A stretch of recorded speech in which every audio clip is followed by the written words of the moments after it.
Μιχάλης Αρναούτης, ο έμπιστος σύμβουλος του βασιλιά Κωνσταντίνου. Ένα άρθρο του Νίκου Νικολούδη, διδάκτορα ιστορίας του King's College.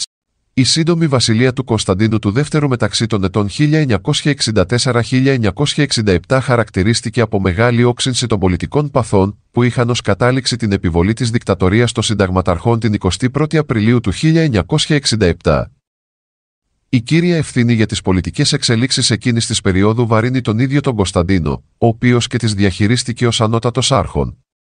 Κατά τη λήψη των αποφάσεων του όμως ο νεαρός βασιλιάς επηρεαζόταν καθοριστικά από το στενό συνεργάτη του, τον ταγματάρχη Μιχάλη Αρναούτη, ο οποίος έχει χαρακτηριστεί εύστοχα ως ένας άνθρωπος που διαδραμάτισε καταλυτικό ρόλο σε πολλές κρίσιμες στιγμές. Η στρατιωτική σταδιοδρομία και η γνωριμία με τον Κωνσταντίνο. Ο Μιχάλης Αρναούτης, γνωστός στον κύκλο των γνωστών του ως Μάκης, γεννήθηκε το 1927 στην Αρεόπολη της Λακωνίας. Καταγόταν από αστική οικογένεια, για παράδειγμα ο αδελφός του ήταν παθολόγος και το 1946 εισήχθη στη Σχολή Ευελπίδων από την οποία αποφοίτησε το 1948 με άριστες επιδόσεις και με το βαθμό του ανθιπολοχαγού του πεζικού. Στη συνέχεια έλαβε μέρος στις στρατιωτικές επιχειρήσεις του εμφυλίου πολέμου, στη διάρκεια του οποίου τραυματίστηκε και αργότερα παρασημοφορήθηκε. Λίγα χρόνια αργότερα μετατέθηκε με το βαθμό του υπολοχαγού στο ελληνικό εκστρατευτικό σώμα, που έλαβε μέρος στον πόλεμο της Κορέας. Μετά την άφιξή του στο μέτωπο, ως μέλος της δεύτερης αποστολής αντικαταστάσεων, ανέλαβε καθήκοντα διοικητή λόχου. Η πολεμική του δράση στην Κορέα χαρακτηρίστηκε από ιδιαίτερη γενναιότητα που είχε ως αποτέλεσμα να παρασημοφορηθεί από 2 φορές για κάθε παράσημο από τον Αμερικανικό στρατό με τον Χάλκινο και τον Αργυρό Σταυρό, από τον Ελληνικό στρατό με 3 χρυσά μετάλλια Ανδρείας και 4 παράσημα, καθώς και με διακρίσεις από πολλούς ξένους στρατούς. Η ανώτερη τιμητική διάκριση που έλαβε σε μεταγενέστερη περίοδο από το ελληνικό κράτος ήταν το περιδέρεο και ο ανώτατος ταξιάρχης του βασιλικού οικογενειακού τάγματος των Αγίων Γεωργίου και Αγίου Κωνσταντίνου. Η κυβέρνηση της Νότιας Κορέας τον τίμησε δίνοντας το όνομά του σε έναν στρατηγικής σημασίας λόφο της Βόρειας Κορέας, ενώ ο Αμερικανός στρατηγός Van Fleet, διοικητής των δυνάμεων του Οργανισμού Ηνωμένων Εθνών, του προσέδωσε το χαρακτηρισμό Βενιαμίν των Ηνωμένων Εθνών. Μετά τη λήξη του πολέμου ο Αρναούτης μετεκπαιδεύτηκε στη Σχολή Πεζικού των Ηνωμένων Πολιτειών στην πολιτεία της Γεωργίας, από την οποία αποφοίτησε με έπαινο. Στη συνέχεια, στη διάρκεια της περίοδου 1951-1956, τοποθετήθηκε ως βοηθός στρατιωτικού συνδέσμου από Ανατολής με έδρα το Τόκιο. Επιστρέφοντας στην Ελλάδα ανέλαβε καθήκοντα εκπαιδευτή στη Σχολή Ευελπίδων στο πλαίσιο των οποίων έγραψε ένα εμπεριστατωμένο εγχειρίδιο, περί τακτικής του στρατού. Με βάση τα επιτεύγματα της στρατιωτικής του σταδιοδρομίας, ο Κώστας Μπαρμπής τον χαρακτηρίζει τον περισσότερο παρασημοφορημένο αξιωματικό των συμμαχικών στρατευμάτων που αντιμετώπισαν τους κομμουνιστές εισβολή στην Κορέα, ένα από τα περισσότερο μορφωμένα στελέχη των ελληνικών ενόπλων δυνάμεων και άνθρωπο σπάνιου ήθους και υποδειγματικής αρετής. Εξάλλου, οι συμμαθητές του στη Σχολή Ευελπίδων τον θεωρούσαν εξαιρετικό χαρακτήρα και αξιωματικό. Το 1955 ο Αρναούτης επιλέχθηκε ως εκπαιδευτής του τότε διαδόχου Κωνσταντίνου, κατά την εκπαίδευση του οποίου επέδειξε αυστηρότητα. Το 1958, μετά την ενηλικίωση του Κωνσταντίνου, διορίστηκε υπασπιστής του, ενώ από το 1960 έως τον Μάρτιο του 1964 ήταν επικεφαλής του στρατιωτικού οίκου του διαδόχου. Χαρακτηριστικό της επιρροής που ασκούσε λόγω της θέσης του εκείνη την περίοδο στους κύκλους του στρατεύματος, είναι ένα περιστατικό που συνέβη την περίοδο 1958-1960. Περνώντας από το υπασπιστήριο του διαδόχου για να συναντήσει τον Κωνσταντίνο, ο τότε επικεφαλής της Τρίτης Διεύθυνσης του Γενικού Επιτελείου Στρατού, ένας στρατηγός με φήμη ιδιαίτερα αυστηρού ατόμου, στράφηκε χαροπός προς τον παριστάμενο Αρναούτη, ο οποίος τότε έφερε το βαθμό του ταγματάρχη, τείνοντας του χέρι σε χειραψία. Στη διάρκεια εκείνης της ταραγμένης περίοδου, ο πολιτικά άπειρος Κωνσταντίνος προσέβλεπε στον Αρναούτη όχι μόνο ως ειδικό για αμιγώς στρατιωτικά θέματα, αλλά ως σύνδεσμο για το χειρισμό των πάσης φύσεως ανήσυχων στρατιωτικών που απέβλεπαν στον έλεγχο των πολιτικών εξελίξεων, στο πλαίσιο μιας παράδοσης που είχε καθιερωθεί ουσιαστικά την περίοδο του Μεσοπολέμου. Συνεχίστηκε την περίοδο των διαλυτικών κινημάτων στο εσωτερικό του μικρού ελληνικού στρατού στη Μέση Ανατολή κατά τα έτη 1941-1944. Και τέθηκε μόνο προσωρινά υπό έλεγχο την περίοδο της στρατιωτικής και μετέπειτα πολιτικής παντοκρατορίας του στρατάρχη Αλεξάνδρου Παπάγου. Ο ίδιος ο Αρναούτης κάθε άλλο παρά διάφορος ήταν για τις εξελίξεις εκείνης της περίοδου, καθώς είχε διαπαιδαγωγηθεί στη διάρκεια του ψυχρού πολέμου και του μετεμφυλιακού ελληνικού κράτους, όταν ως ύποπτοι θεωρούνται πολύ περισσότεροι από τους πραγματικούς εχθρούς του δημοκρατικού καθεστώτος και του βασιλικού θεσμού. Σε αυτό το πλαίσιο έχει καταγραφεί από έναν Αμερικανό διπλωμάτη μια συνομιλία του με τον Αρναούτη την περίοδο της παραίτησης του Κωνσταντίνου Καραμανλή από την Πρωθυπουργία στις 11 Ιουνίου του 1963, λόγω της έντονης διαφωνίας του με το βασιλικό ζεύγος Παύλου Φρυδερίκης. Σε εκείνη την περίσταση ο Αρναούτης είχε εκφράσει την άποψη στο συνομιλητή του πως δεν υπάρχει περίπτωση να βρεθεί κάποια διευθέτηση ανάμεσα στο στέμμα και τον Καραμανλή, καθώς και την πρόβλεψη για την βέβαιη εξαφάνιση του αρχηγού της Εθνικής Ριζοσπαστικής Ένωσης. Ο Αρναούτης και οι κινήσεις για πολιτική εκτροπή. Μετά την άνοδο του Κωνσταντίνου στο θρόνο στις 6 Μαρτίου του 1964, ο Αρναούτης διορίστηκε ιδιαίτερος γραμματέας του, θέση την οποία διατήρησε έως το πραξικόπημα της 21ης Απριλίου του 1967. Την περίοδο εκείνη η παρασκηνιακή επιρροή του αυξήθηκε θεαματικά. Ο ίδιος ο βασιλιάς Κωνσταντίνος έχει ομολογήσει ότι ο Αρναούτης ήταν παρόν στο πλευρό του την περίοδο των Ιουλιανών του 1965 και συγκεκριμένα κατά τη σύνταξη των 3 επιστολών που έστειλε στον παραιτηθέντα Πρωθυπουργό Γεώργιο Παπανδρέου μεταξύ της 8ης και της 14ης Ιουλίου, στην οποία όμως δεν είχε συμμετοχή. Μια άλλη ενδιαφέρουσα μαρτυρία για την ανάμειξή του στις πολιτικές εξελίξεις εκείνης της περίοδου έχει καταγραφεί στο ημερολόγιο της συζύγου του πρώην Υπουργού της Ένωσης Κέντρου Μιχάλη Παπακωνσταντίνου, Τάσα. Σύμφωνα με την τελευταία, τον Μάιο του 1966 ο σύζυγός της είχε επαφές με τον Αρναούτη, ο οποίος πιέζει τον Μιχάλη να ζητήσει ακρόαση και να δει τον βασιλιά. Ο Μιχάλης αρνήθηκε, ο πρόεδρος ο Γεώργιος Παπανδρέου απαγορεύει κάθε επαφή με το παλάτι και ο Αρναούτης ήρθε σπίτι μας. Παρακολούθησα μόνο ένα μέρος της κουβέντας τους. Ο Αρναούτης έλεγε πως ο βασιλιάς ήταν αποφασισμένος να στραγγαλίσει όλους τους πολιτικούς αν δεν συμμορφώνονταν με τις θελήσεις του και ο Μιχάλης απαντούσε πως ο Κωνσταντίνος παίζει ένα επικίνδυνο παιχνίδι. Έτσι που το πάει θα καταλήξουμε σε δικτατορία, οπότε ο Αρναούτης σηκώνεται όρθιος και λέει με αγανάκτηση: «Ποτέ, αυτό δεν θα το επιτρέψει ποτέ ο μεγαλειότατος», ακολουθεί τη συμβουλή του πατέρα του που τον εξόρκησε να μην επιτρέψει δικτατορία ποτέ. Η διολίσθηση της πολιτικής εκτροπής που προκλήθηκε από τα Ιουλιανά και την αποστασία προς την εκδήλωση πραξικοπήματος από κάποια ομάδα αξιωματικών είχε καταστεί κοινή πεποίθηση μεταξύ αρκετών πολιτικών, ο Κωνσταντίνος όμως αδιαφορούσε, θεωρώντας ότι ήλεχε το στράτευμα, και ο Αρναούτης συμμεριζόταν πλήρως αυτή την αντίληψη. Σύμφωνα με τον Σόλωνα Γρηγοριάδη, το βέβαιο είναι πως ο Αρναούτης αποτελούσε τον έμπιστο φορέα των βασιλικών αντιλήψεων και βουλήσεων στο στρατό. Και αν ο Κωνσταντίνος ήθελε να έλθει σε επαφή με οποιαδήποτε μερίδα αξιωματικών για να πραγματοποιήσει μία εκτροπή, ο ταγματάρχης Αρναούτης θα αναλάμβανε τη σύνδεση προς αυτόν, δηλαδή τον Αρναούτην συνέκλειναν συνήθως και οι αντίθετες πιέσεις, να αναλάβει ο Κωνσταντίνος την ευθύνη μιας παρέμβασης για να αναχαιτιστεί ο κίνδυνος επικράτησης της κεντροαριστεράς. Το Νοέμβριο του 1966 ο τότε Πρωθυπουργός Στέφανος Στεφανόπουλος είχε μία συζήτηση με τον Αρναούτη κατά την οποία προσπάθησε με τη σειρά του να τον ευαισθητοποιήσει για το ενδεχόμενο επικείμενου στρατιωτικού πραξικοπήματος. Επί 2 και πλέον ώρας προσεπάθησα να εξηγήσω εις τον κύριον Αρναούτην τους λόγους ένεκεν των οποίων ανησυχούσαν οι αξιωματικοί αλλά και δια άλλας αιτίας, εκ των οποίων δυσφορούσαν κυρίως οι κατώτεροι αξιωματικοί και διατί επίστευον ότι οπωσδήποτε θα εγίνετο επανάστασης. Η στερεότυπος απάντησης του κυρίου Αρναούτη ήτο: «Δεν πρέπει να ανησυχείτε και μην ακούτε τι σας λέγουν. Πρέπει να ξέρετε ότι ο βασιλεύς ελέγχει την κατάσταση».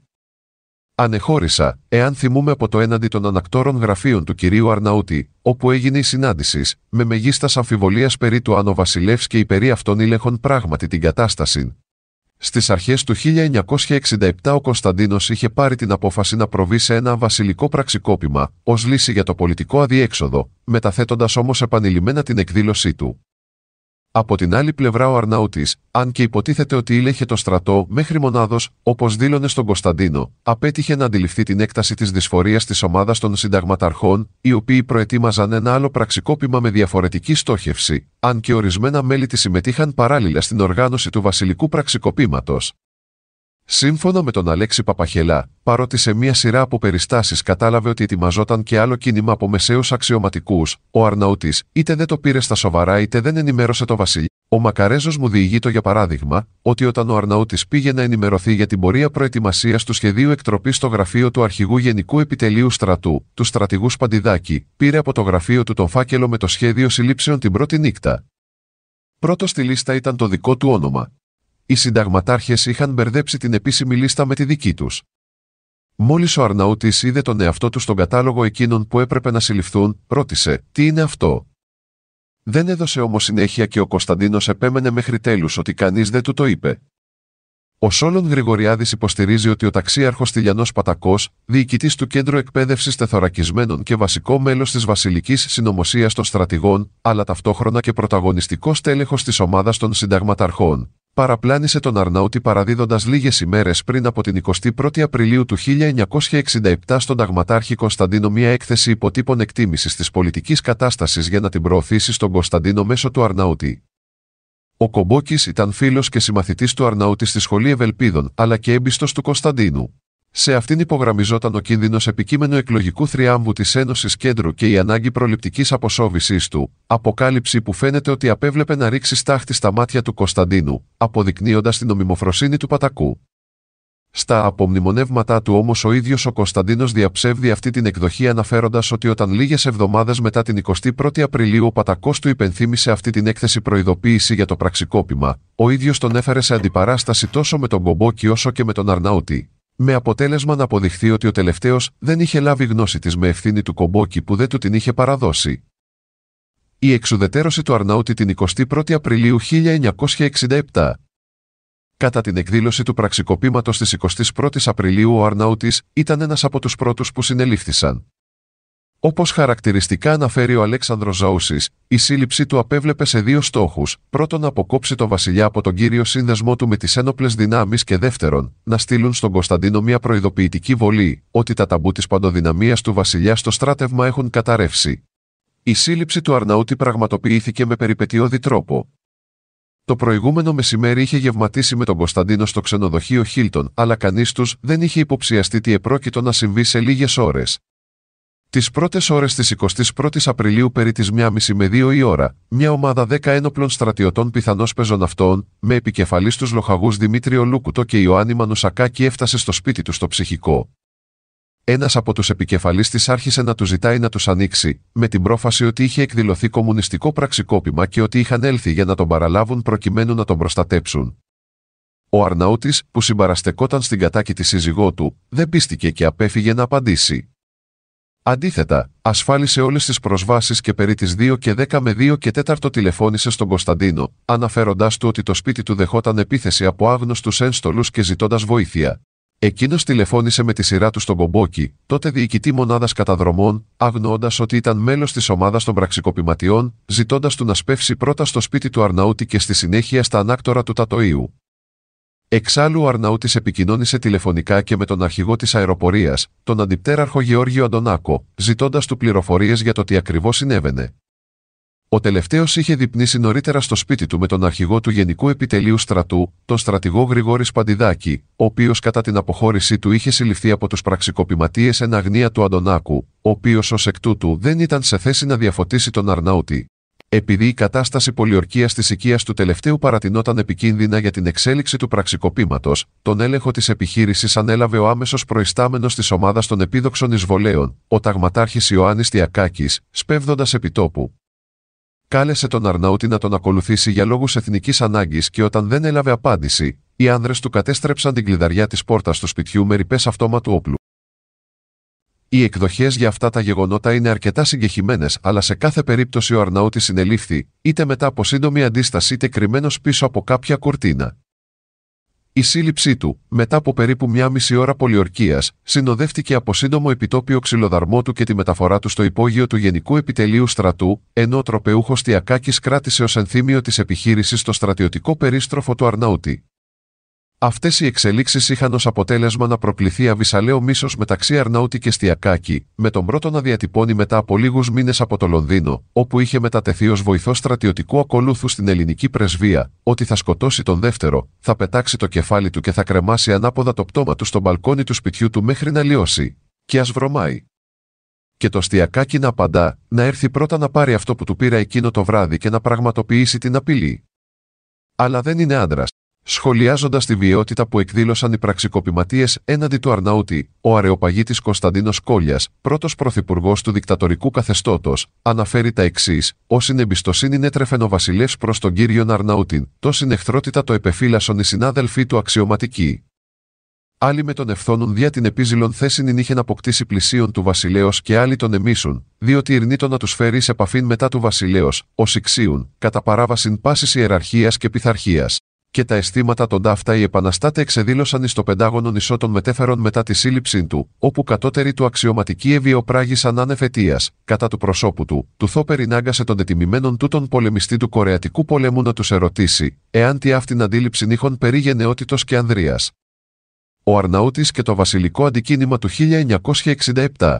Ο Αρναούτης συναντήθηκε και πάλι με τον Κωνσταντίνο κατά την άφιξη εκείνου στο Γενικό Επιτελείο Στρατού περί τις 12 το επόμενο μεσημέρι, όπου πήγε για να αποκτήσει πλήρη αντίληψη των εξελίξεων και να αποφασίσει κατά πόσον θα όρκιζε μια νέα κυβέρνηση, όπως τον πίεζαν οι πραξικοπηματίες.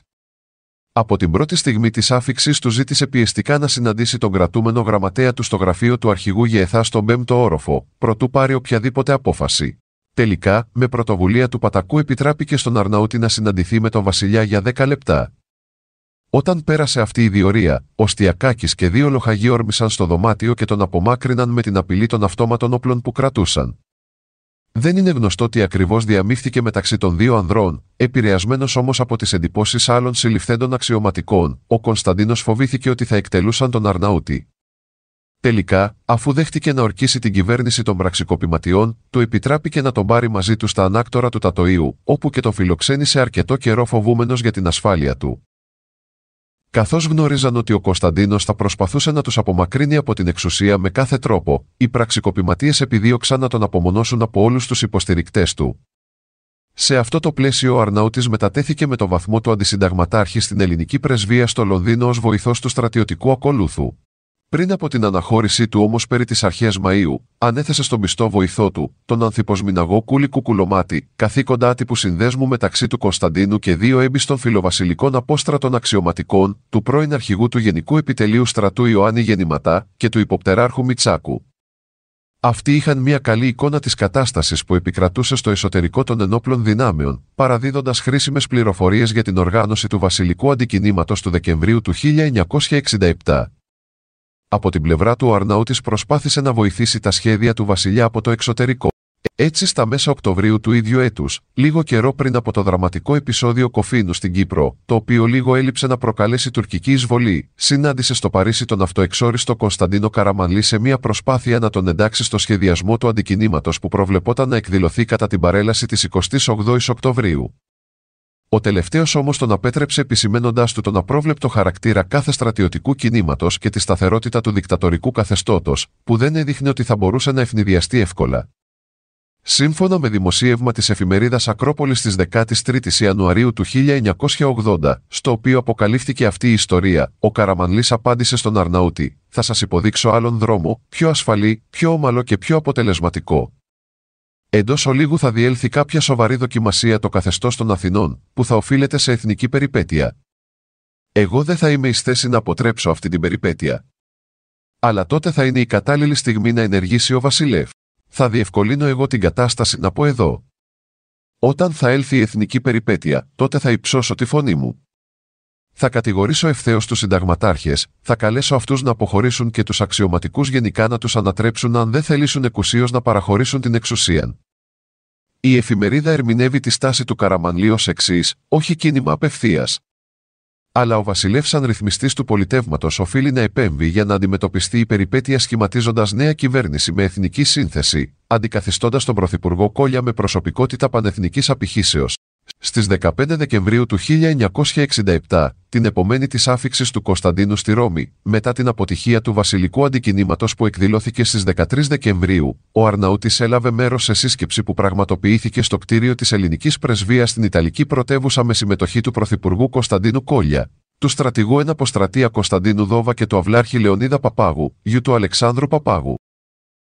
Σε αυτή συζητήθηκε το ενδεχόμενο συγκρότησης μιας εξόριστης ελληνικής, δηλαδή βασιλικής κυβέρνησης, το οποίο όμως απορρίφθηκε με βάση την επιχειρηματολογία του Κόλια. Μετά την αποτυχία του βασιλικού αντικινήματος, το δικτατορικό καθεστώς ανακάλεσε τον Αρναούτη από το Λονδίνο, αλλά εκείνος αρνήθηκε να επιστρέψει στην Ελλάδα διαμένοντας έκτοτε μόνιμα στο Λονδίνο. Έτσι δικάστηκε ερήμην από στρατοδικείο, αποτάχθηκε και εκδόθηκε ένταλμα σύλληψής του σε περίπτωση επιστροφής του στη χώρα. Αργότερα του απαγορεύτηκε ακόμη και να παραστεί στην ταφή των γονέων και των αδελφών του. Τον επόμενο χρόνο ο Αρναούτης γνώρισε στο London School of Economics, από το οποίο απέκτησε μεταπτυχιακά διπλώματα στην κοινωνική διοίκηση, τα οικονομικά και την ιστορία την νοτιοαφρικανικής καταγωγής δικηγόρο σύζυγό του Θήνη, για την οποία δήλωσε σε κάποιον φίλο του: «Παντρεύεσαι από έρωτα και πάθος. Αν μετά από πολλά χρόνια νιώθεις ακόμα έρωτα, πάθος και φιλία δεν είναι δώρο από τον Θεό αλλά από τους θεούς, κάτι που δίδεται στους τυχερούς. Εγώ είμαι τυχερός». Στη διάρκεια αυτής της περίοδου εντρύφησε στη μελέτη ξένων γλωσσών, γνώριζε αγγλικά, ρωσικά, γερμανικά και ισπανικά, ενώ δημοσίευσε και ένα έργο για την ιστορία της ελληνικής και της ιμπρεσιονιστικής ζωγραφικής. Δραστηριότητες του κατά τη μεταπολίτευση. Μετά την απόρριψη της Βασιλείας στο δημοψήφισμα που πραγματοποιήθηκε στην Ελλάδα για το πολιτιακό ζήτημα στις 8 Δεκεμβρίου 1974, ο Αρναούτης ανέλαβε καθήκοντα διευθυντή του πολιτικού γραφείου που άνοιξε στο Λονδίνο ο βασιλιάς Κωνσταντίνος στις αρχές του 1975. Παράλληλα του αποδόθηκαν οι βαθμοί που θα έπρεπε να είχε καταλάβει κατά τη στρατιωτική του σταδιοδρομία, μέχρι και εκείνον του στρατηγού τον οποίο έφερε την εποχή του θανάτου του. Την ίδια περίοδο όμως το όνομά του ενεπλάκη σε ύποπτες συζητήσεις με διάφορους στρατιωτικούς με τους οποίους διαπραγματευόταν το ενδεχόμενο ενός νέου πραξικοπήματος για την ανατροπή της κυβέρνησης Καραμανλή και την επαναφορά του Κωνσταντίνου ως βασιλιά, με τη δικαιολογία ότι κατέρεε η οικονομία και ότι διαγραφόταν κομμουνιστική απειλή. Ο Κωνσταντίνος δεν έπαιζε ενεργό ρόλο σε αυτές τις σύντριγγες, καθώς την πρωτοβουλία φέρεται να είχε ο Αρναούτης, η διάρκεια τους όμως ήταν αρκετά μεγάλη, από το φθινόπωρο του 1975 έως τις αρχές του 1978. Η πρώτη σχετική αποκάλυψη έγινε από τον Ναύαρχο, το 1975 ήταν αντιπλοίαρχος, Ιωάννη Βασιλιάδη, σύμφωνα με τον οποίο το φθινόπωρο του 1975, σε μια κατηδίαν συζήτησή του με τον Αρναούτη, τον οποίο είχε συναντήσει μετά από πρόσκλησή του στο σπίτι του πλοιάρχου Ταπίνη, ο τελευταίος του ζήτησε να συμμετάσχει σε ένα κίνημα, που ήταν σίγουρο ότι θα γίνει γρήγορα, σχετικά με το οποίο ο στρατός του Εύρου μέχρι Τενάρου είναι έτοιμος και αποφασισμένος. Σύμφωνα με τους ισχυρισμούς του Αρναούτη, ο Κωνσταντίνος είχε εξασφαλίσει μέσω του Σάχη δισεκατομμύρια δολάρια για την ανάπτυξη της χώρας, καθώς και ότι η Τουρκία δεν επρόκειτο να εκμεταλλευτεί την περίσταση για να κινηθεί εναντίον της Ελλάδας. Ως αντάλλαγμα για τη συμμετοχή του στο σχεδιαζόμενο κίνημα, ο Βασιλιάδης θα διοριζόταν αρχηγός του ναυτικού, ενώ ο Ναύαρχος Σπυρίδων Κονοφάος, ένας από τους πρωταγωνιστές του κινήματος του ναυτικού το 1973, αρχηγός του ΓΕΘΑ. Οι σχετικές αποκαλύψεις του Βασιλιάδη δημοσιεύτηκαν με τη μορφή επιστολής του στην εφημερίδα Το Βήμα τον Ιούνιο του 1999, στην οποία προσέθετε ότι είχε ενημερώσει τον Πρωθυπουργό Κωνσταντίνο Καραμανλή στις αρχές Οκτωβρίου του 1975. Γνώστης των κινήσεων του Αρναούτη, αλλά αντίθετος με αυτές, ήταν και ο Κονοφάος, ο οποίος είχε ενημερωθεί από τον αρχιμηχανικό του στόλου, πλοίαρχο Πιέρο Παναγιωταρέα, τον οποίο επίσης είχε προσεγγίσει ο Αρναούτης. Ο Κονοφάος αποκάλυψε μάλιστα ότι είχε ενημερώσει απευθείας τον Καραμανλή παρακάμπτοντας την ιεραρχία του Υπουργείου Εθνικής Άμυνας. Παράλληλα, επισήμανε τη δήλωση του Αρναούτη ότι το κίνημα θα επραγματοποιείτο ακόμη και χωρίς συμμετοχή του ναυτικού ή της αεροπορίας. Ο τότε Υπουργός Εθνικής Άμυνας, Ευάγγελος Αβέροφ, είχε ενημερωθεί πάντως για αυτές τις εξελίξεις από τον αρχηγό του Γενικού Επιτελείου Στρατού, στρατηγό Ντάβο, μέσω πληροφόρησης του τελευταίου από έναν άλλο στρατηγό τον οποίο είχε προσεγγίσει ο Αρναούτης. Τέλος, το όλο θέμα ήταν γνωστό και στις βρετανικές μυστικές υπηρεσίες, οι οποίες υπέκλεπταν τις συνομιλίες του Κωνσταντίνου στο Λονδίνο. Σε αυτό το πλαίσιο η Βρετανική κυβέρνηση είχε κρατήσει ενήμερο τον Καραμανλή μέσω της Βρετανικής Πρεσβείας στην Αθήνα, αρνούμενη όμως να του παραδώσει τις σχετικές μαγνητοτενίες ή να απειλήσει ανοιχτά τον Κωνσταντίνο, λόγω των συγγενικών σχέσεων του τελευταίου με τον Βρετανικό θρόνο. Σύμφωνα με τις παραπάνω αποκαλύψεις, κύριος διάβλος των επαφών του Κωνσταντίνου με τους υποστηρικτές του στην Ελλάδα ήταν ο πλοίαρχος Παναγιωταρέας, εν γνώση της κυβέρνησης, ενώ σε ορισμένες περιπτώσεις επαφές με παρεμφερές περιεχόμενο έγιναν και μέσω του Βασιλείου Κωνσταντόπουλου, αδελφού του εκδότη της ακροδεξιάς εφημερίδας Ελεύθερος Κόσμος, ή του Λεωνίδα Παπάγου, ο οποίος μετά τη μεταπολίτευση είχε ενταχθεί στον κύκλο του Καραμανλή χωρίς να διακόψει τις επαφές του με τον Κωνσταντίνο. Την 1η Νοεμβρίου 1976, κατά τη διάρκεια ελληνοβρετανικής σύσκεψης υψηλού επίπεδου στην Αθήνα, ο Βρετανός πράκτορας της MI6 Kenneth Parsons αποκάλυψε ότι ο Κωνσταντόπουλος είχε συζητήσει με τον Κωνσταντίνο το ενδεχόμενο δολοφονίας του Καραμανλή και αντικατάστασής του στην Πρωθυπουργία από τον Σπύρο Θεοτόκη, μετά την επιτυχία του πραξικοπήματος. Τον Οκτώβριο του 1978 ο Αρναούτης οργάνωσε μια συνάντηση μεταξύ του απόστρατου στρατηγού Τσιχλή και του Κωνσταντίνου στο Λονδίνο για τις 14 Νοεμβρίου, κατά την οποία συνόδευε τον Τσιχλή ένας συνεργάτης των ελληνικών μυστικών υπηρεσιών που κατέγραψε τη συνομιλία εν αγνία του τελευταίου. Στη διάρκεια της συνάντησης με τον Κωνσταντίνο, ο Τσιχλής ανέφερε ότι οι συνωμότες είχαν αποφασίσει να δολοφονήσουν τον Καραμανλή, με τον Κωνσταντίνο να απαντά: «Προς Θεού, όχι τέτοιες ενέργειες». Τελικά, πόσο σοβαρές ήταν αυτές οι ίντριγγες, στο αρχείο του Καραμανλή έχει καταχωρηθεί ένα σημείωμα του τελευταίου όπου αναφέρονται τα εξής: «Τη συνωμοτική αυτή δραστηριότητα του τέος Βασιλέως απέφυγα να τη φέρω στη δημοσιότητα, μολονότι είχα προς τούτο συμφέρον, τόσον από σεβασμό προς τη μνήμη του πατρός του Παύλου, όσον και για να μην δημιουργηθεί διεθνώς η εντύπωση ότι η δημοκρατία στην Ελλάδα εξακολουθεί να είναι επισφαλής».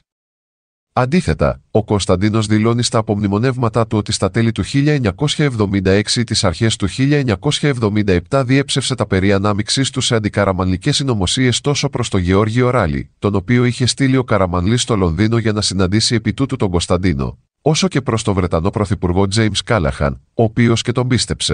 Μια τρίτη, ίσως πιο αντικειμενική άποψη έχει διατυπώσει ο ναύαρχος Νίκος Παπάς, κυβερνήτης του αντιτορπιλικού βέλος το 1973. Παραμύθια για μικρά παιδιά είναι όλα αυτά. Ταφή πραξικόπημα και πράσινα άλογα. Ποιος να το κάνει το πραξικόπημα? Ο βασιλιάς, αυτός ήταν τελειωμένος. Εδώ δεν πέτυχε το πραξικόπημά του την εποχή που ήταν στην Ελλάδα που μπορούσε να ελέγξει κάποια πράγματα. Θα πετύχαινε μετά το δημοψήφισμα, όταν η πλειοψηφία του ελληνικού λαού είχε ταχθεί υπέρ της αβασίλευτης δημοκρατίας.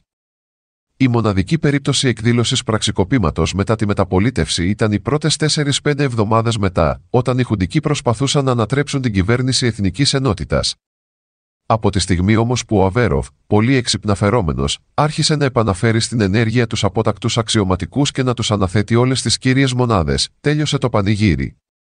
Κάτι ανάλογο είχαμε αντιμετωπίσει και την εποχή που εγώ ήμουν αρχηγός Γενικού Επιτελείου Ναυτικού, επί Πασό. Ήταν ένας απόστρατος στρατηγός, τρόφιμος των κονδυλίων της Κρατικής Υπηρεσίας Πληροφοριών, ο οποίος κάθε τόσο μας έλεγε ότι ο Αρναούτης οργανώνει πραξικόπημα για λογαριασμό του βασιλιά.